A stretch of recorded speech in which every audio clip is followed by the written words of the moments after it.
Hi friends, అడవికి రాజైన సింహం తన బలంపైనే నమ్మకం. కానీ ఒక చిన్న వలలో చిక్కుకున్నప్పుడు అహంకారం దానిని రక్షించలేకపోయింది. అసలు ఏమైందో తెలుసా?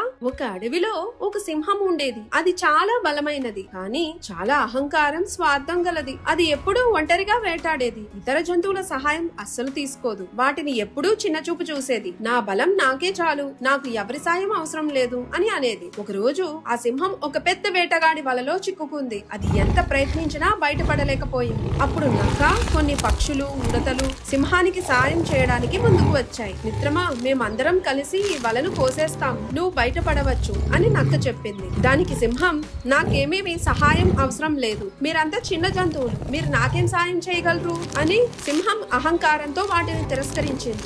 ఎంత ప్రయత్నించినా దాని బలం వలను తెంచలేకపోయింది. అప్పటికే వేటగాడు దగ్గరకు రావడం చూసి అది భయపడింది. అప్పుడు దాని అహంకారం తగ్గి తన తప్పు తెలుసుకుంది. నన్ను క్షమించండి, నా అహంకారం వల్లే ఈ పరిస్థితి వచ్చింది, దయచేసి నాకు సాయం చేయండి అని సింహం విలపించింది. అప్పుడు నక్క, పక్షులు, ఇతర జంతువులు అన్ని కలిసి బలతాడులను కొరికేసి సింహాన్ని విడిపించాయి. సింహం తన తప్పు తెలుసుకుని అందరికీ కృతజ్ఞతలు చెప్పి అప్పటి నుంచి కలిసికట్టుగా ఉండటం మొదలుపెట్టింది. ఈ కథలో నీతి ఏంటంటే, కలిసికట్టుగా ఉంటే ఎంత కష్టమైన పనైనా సులభమవుతుంది.